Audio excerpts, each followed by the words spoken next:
There are things that I don't like about the iPhone 16 Pro, and there's also a lot that I love about the iPhone 16 Pro. That's why in this video, I wanted to make this extremely simple. Now that I've had enough time digesting and using all of its new features, so that's why I wanted to tell you what I like and what I don't like about the brand new iPhone 16 Pro.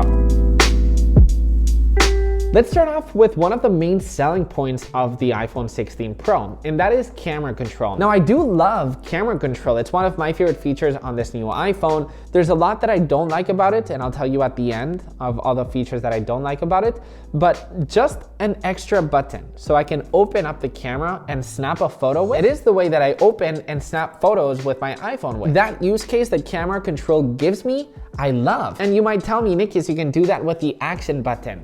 Now, yes and no, because I love my action button to access like the secret menu for all of my favorite actions. I use the action button daily, so I never actually program the action button to open the camera because I use this little menu so much. So now me having a dedicated button to open up the camera and to snap photos and holding for video, that for me has been very useful. Something else that I still love about the new iPhone is its new finish. This desert titanium for me is one of the most beautiful iPhones in years. You guys know, I love gold so much. And this type of gold doesn't feel gold. It feels very desert-ish. That's why Apple called it desert titanium. It's not too flashy, it's classy. I am still obsessed with the color and I don't regret getting desert titanium. I just love the way that it looks. We also got smaller bezels on the iPhone 16 Pro, making it truly feel like the display is going edge to edge now. It isn't a massive difference, but when you consider that the 16 Pro Max model actually got larger and the bezels got slimmer, you truly feel like you have a lot more space in the screen.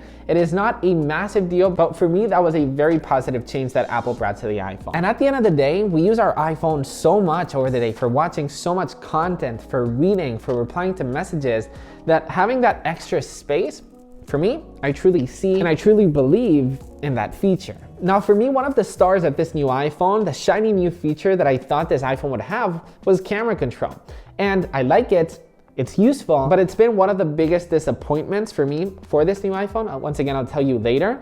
But one of the things that I definitely did not expect that I would love so much is photographic style. Because photographic styles are not filters. We actually made an entire episode with Tyler Stallman in my podcast and Inside the Ecosystem. So if you love Apple and the ecosystem it surrounds it, and you want to listen our entire breakdown, go listen to it for free on Apple Podcasts, or if you want to watch it on video, you can become a channel member. In the podcast, we basically both agreed how photographic styles are so much more than filters, because at the end of the day, they're not filters. As the image is getting edited, they don't finish that tone mapping.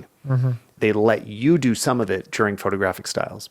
So when you turn tone down or up, but you should turn it down, not up, that's basically allowing more of that natural contrast to come back in the image. So if the image is backlit, if there wasn't light on your face, it lets your face be a bit darker.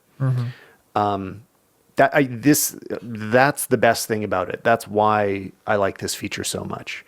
Then there's the aspect of like, you were saying you like the warmer filters. Me too. I usually use amber. Gold is also good. I gotta say that the photographic styles all the way in the right, like the more dramatic one, like dramatic, quiet, cozy, I don't like those as much, but I'm absolutely obsessed with the gold and the amber photographic style. That's the one that I always have it on. Because for me, what I've always done when I'm posting stories or posts or just content on social media, I always edited the photo. I usually edit it on Lightroom, on my iPad, or sometimes on my iPhone. And I obviously still use that, but I don't really find the need to do it every time. Because what I don't like about mobile photography is that when you look at a photo, no matter how good a phone is, it still feels and it still looks like a photo shot on an iPhone, a photo shot on a phone. But photographic styles doesn't seem like that, because it brings this color that you've never really seen before straight off of a camera of a phone that makes it have that really special look, that really special style. I'm very happy on what Apple has done with this photographic style. They all look amazing. And then actually editing and color correcting that photographic style later on the Photos app has been incredibly useful for me. In terms of all the other camera features, Studio Mix has also brought a lot of controversy within the community. because me personally, in my review, I said it sounded amazing. And then there was a lot of people in the comments saying, you know, it sounded very robotic. And I still believe that Studio Mix is incredible. In the podcast with Tyler, which once again, you should definitely listen to it, he made a point that makes a lot of sense. Its place, where I think it's really powerful and really useful, is casual creators that aren't going to buy a microphone, because I don't think everybody even should worry about buying a microphone. You should be able to have a successful TikTok account without buying any accessories. Like you don't need to buy anything. Yeah. So now if you're recording straight into your phone, and a great example I think is you're in a reverby room. I mean, even the room I'm in has pretty bad audio in it. You sound incredible right now, by the way. Put your mic, you put your phone like 5 feet away from you. Yeah. You should be able to improve that audio. And now you can, without clipping a mic onto your shirt or anything like that. You go into Audio Mix, and all of a sudden a listener that is watching on a phone, right? Like somebody is just watching your TikTok, to them, it will sound better. They're not going to think about how you did it. They'll just hear you better. Yeah. And that is the huge improvement to me. As of now, Audio Mix will not replace, it won't replace this. It won't replace a microphone for me. But as he says, I know it will replace the microphone for a lot of people. There's a lot of people out there that have millions of followers, for example, on social media, that don't even use a microphone because it's annoying, it's complicated, it's an extra step that a lot of people just don't want to take. And for those type of people in particular, Studio Mix changes everything because it's just simple to do. You just tap on a button and your audio automatically sounds incredible. And here's the thing, I've personally used Studio Mix a lot of times. There's a lot of times where my content is extremely improvised. I'm making short form content, I'm making a TikTok, I'm making an Instagram reel all the time. And some of the times it's very improvised. And a lot of the times I don't have my microphone with me. And for those times, Studio Mix has actually solved a lot of those problems. Fun fact, we've actually posted quite a lot of reels on my Instagram that were just all shot with the iPhone 16 Pro using the Studio Mix feature. Now, one of the problems of camera control, or a lot of case manufacturers aren't really putting the care and effort for camera control to actually literally be usable. I've tested out cases that literally don't work, or it's finicky. I mean, if camera control is already finicky by itself, just wearing a case that isn't really built or designed for camera control will literally ruin your experience. And that's why today I wanted to show you today's sponsor, Torras. Now, first off, obviously check out these beautiful colors and the material of them. I mean, you just gotta see how beautiful these cases are. I always say it, I'm not a big fan of cases, but when I see cases that literally look this good, it kind of makes me want to change my mind. My personal favorite is the nude. Look how beautiful this looks right here with my Desert Titanium iPhone 16 Pro. I mean, come on. Torras has actually upgraded their 360 stable stand. As you can see, you can literally lift it up and twist it around so it actually acts as a ring. So you can actually hold it like this. Or if you want to FaceTime somebody, you can literally just put it like that and it holds up the iPhone so you can talk to someone. Or if you're watching a video while eating breakfast, boom, you can put it horizontally. They've also updated the design with these beautiful rounded corners, bringing this very slim and luxury experience to hold in the hand. There's also this streamline right here for camera control. It basically ensures that your camera control experience is buttery smooth. You can tap on it. The actual layout, the streamline is just well built. You can do smooth finger movements with camera control. You've also got a 12-foot drop protection. You can be rough with your iPhone. It's okay, it won't break. Oh my gosh, it just broke. I'm just kidding. Now, Torras also sent me their Glass Go X screen protector that will just blow your mind on how easy it is to install to your phone. It says right here, effortless installation, auto dust assimilation, edge-to-edge protection, anti-fingerprint design. Let's put that to the test. So you basically just put your iPhone like this and you're just left with pulling the iPhone screen protector. Ready? 3, 2, 1. Boom, that's it. It's that simple. Simply open it up. You gotta press on it a little bit. We literally thought it didn't work because of how fast that was and so seamless. So you've got a little bubble, so you know this is actually included as well. And that is how easy it is to install the Glass Go X screen protector. Obviously, the best combo to go for is screen protector with the Austin 360 case. Obviously, this will get you the best protection overall. So if you're interested with the screen protector or any of the cases that I've mentioned in this video, obviously links are down below in the description. Torras, thank you so much for sponsoring this video.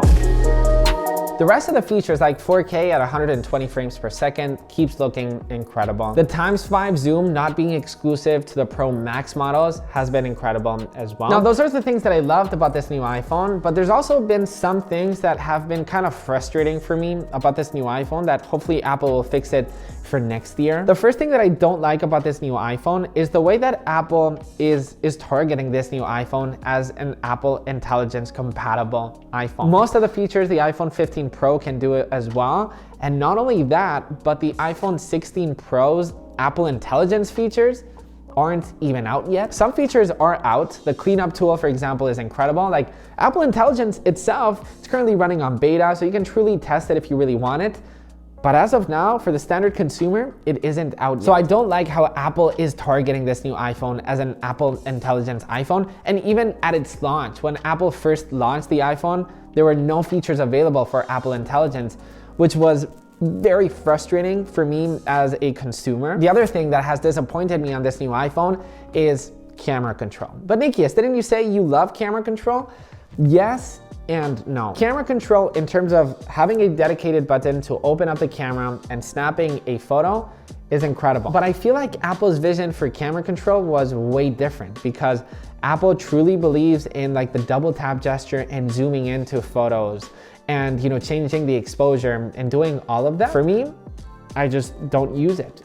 For me, I don't find a use for it. In my review, I told you how amazing it was because it truly is amazing. Like the technology behind it, and it's just very gimmicky. It's very fun to use. But at the end of the day, after those like first 3 weeks, that was one of the worries that I had with this button, which Apple doesn't even call it the button. I feel like there's so much potential for the button itself to go beyond the camera.